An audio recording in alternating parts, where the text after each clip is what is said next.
Doctor साहिबा कैसी हैं आप? बिल्कुल ठीक ठाक।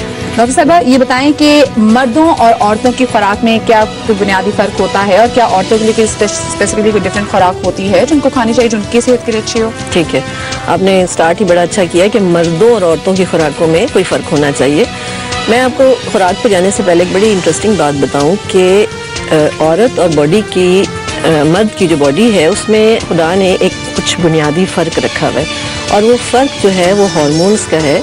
और हार्मोन्स की मिसाल ऐसे है जैसे आपकी बॉडी के अंदर एक इंटरनेट सिस्टम लगा हुआ है ना, यानी हार्मोन जो होता है वो इंफॉर्मेशन कैरियर होता है, वो मुख्तलिफ हिस्सों से ले जाके जहाँ ले जानी होती है वहाँ वो इंफॉर्मेशन पहुँचाता है। मर्द की बॉडी इसलिए होती है कि उसमें टेस्टोस्टेरोन होता है जो मेल हार्मोन होता है, और आदमी की बॉडी के बारे में मेजरली एक ही हार्मोन की बात की जाती है।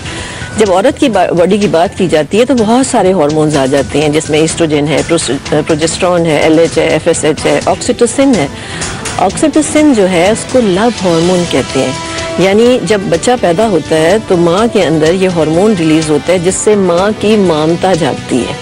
फिर माँ के अंदर एक प्रोलैक्टिन हार्मोन होता है जो कि भी मोहब्बत के लिए और बच्चे को फीड कराने से मुतल्लिक है। इसके अलावा औरत के अंदर भी टेस्टोस्टेरोन होता है। जब एक औरत को कोई मर्दाना वार काम करना पड़ता है तो उसका वो टेस्टोस्टेरोन जो है वो एक्टिव होता है और वो काम कर सकती है।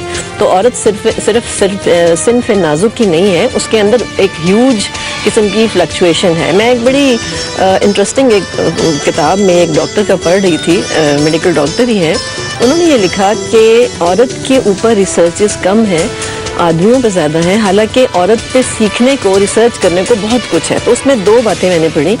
एक बात मैंने ये पढ़ी कि जो औरत की जो जीन्स हैं वो वही मटेरियल, बहुत इंटरेस्टिंग है, ये मेरी किताब में रेफरेंस के साथ मौजूद है क्योंकि मैं नई बातें कहने लगी हूँ कि औरत की जीन्स के अंदर अम्मा हवा यानी जो हमारी जद्दे अमजद है, जहाँ से हम शुरू हुए हैं, उनका जेनेटिक मटेरियल इंटैक्ट अभी तक चला आ रहा है। ठीक है, और उसको माइटोकॉन्ड्रिया ईव कहते हैं, यानी हज़रत हवा का माइटोकॉन्ड्रिया एक फैक्ट्री सी होती है सेल के अंदर जिसमें जीन्स के साथ कोई ताल्लुक है उसका ना, कि वो औरतों के अंदर अब तक मौजूद चला आ रहा है, जिसकी वजह से औरत का रोल तख्लीक में है कि उससे औलाद पैदा होती है और जनरेशन आगे चलती है। एक तो ये बड़ी इंटरेस्टिंग बात थी। दूसरी बात उसने ये लिखी कि औरतें जो होती हैं वो हर हफ्ते 7 डेज के बाद और आफ्टर 7 ईयर्स उनके अंदर उनके जिस्म में फिजियोलॉजिकल यानी उनका जो जिस्म काम कर रहा है उसके लेवल पे, उनके जिस्म में जहनी तौर पे इमोशनल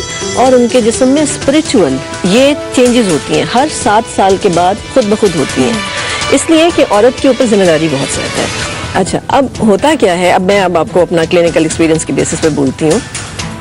अब हम पैदाइश से लेके चलते हैं, बच्ची पैदा होती है, मुँह उतर जाते हैं लोगों के। अगर आप हमारे कल्चर की मैं बात कर रही हूँ कि इतना कोई अगर पहला बेटा नहीं है, बेटी हो गई है, तो एक सटल लेवल पे, एक गैर शऊरी तौर पे अच्छा ठीक है मुबारक है, लेकिन बेटी पैदा हुई है ना। बच्ची के बारे में ये बात साइंस कह रही है कि जो लड़की होती है वो 7 साल की उम्र तक उन फीलिंग्स को एब्जॉर्ब कर रही होती है जो आप उसके बारे में रख रहे होते हैं, और उन फीलिंग्स को एब्जॉर्ब करने की वजह से वो बच्ची का राइट ब्रेन जो है वो एक्टिवेट हो जाता है। ये सब मैं किताबी बातें कर रही हूँ अभी, ठीक है। उसका राइट ब्रेन एक्टिवेट हो जाता है और वो बच्ची लोगों के चेहरे पढ़ने की आदी हो जाती है। आप अगर गौर करेंगे तो एक बच्ची जो होती है वो ज़्यादा आपका चेहरा पढ़ती है as compare to a boy.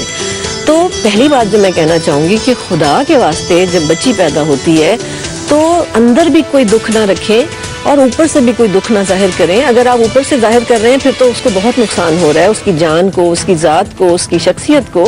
लेकिन अगर आप अंदर भी कोई दुख रह रहे हैं तो वो एनर्जी लेवल के ऊपर भी उसके ब्रेन के ऊपर एक इफेक्ट आ रहा है। तो साइंस ये कहती है कि 7 साल तक जो वो ऑब्जर्व करने की आदत रखती है, वो 12-13 साल की उम्र जो प्यूबर्टी होती है वहाँ जाके वो इस हैबिट को दबा लेती है और वो हार्मोनल चेंजेस होती हैं, वो किसी और तरह की हो जाती है। और फिर ये वाली जो लोगों को ऑब्जर्व करने वाली आदत और विजडम जो है वो जाके निकलता है 45 साल की उम्र के बाद दोबारा, ठीक है।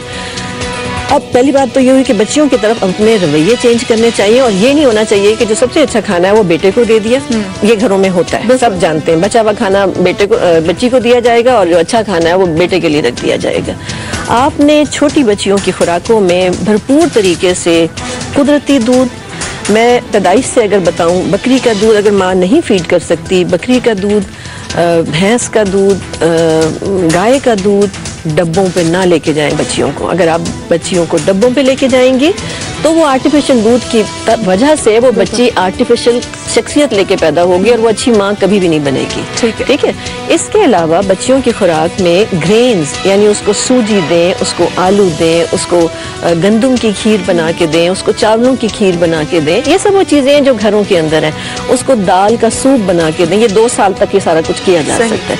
ठीक है। मक्खन इस्तेमाल कराना चाहिए बच्चियों को, क्योंकि मक्खन से बच्ची के हार्मोन्स बनते हैं। आजकल मैंने बहुत सी माएँ ऐसी भी देखी है जो बचपन से ही अपनी बेटियों की खुराक के बारे में इतनी ज़्यादा पर्टिकुलर होती है। वो कहती है मैं तो अपनी बेटी को तो मीठी चीज़ देनी ही नहीं है, ताकि बड़े होकर उसकी चीज़ की आदत ही ना हो, मोटी ना हो। और अब हमें देखते हैं कि बच्चियों की जो शक्ल है वो बिल्कुल उतर भी जाती है। 3-4 साल की बच्चियाँ होती हैं जिनके चेहरे पर बिल्कुल रौनक नहीं होती। जो कहते हैं ना कि बच्चों के जो चीक्स रेड होते हैं, ऐसा कुछ भी नहीं होता।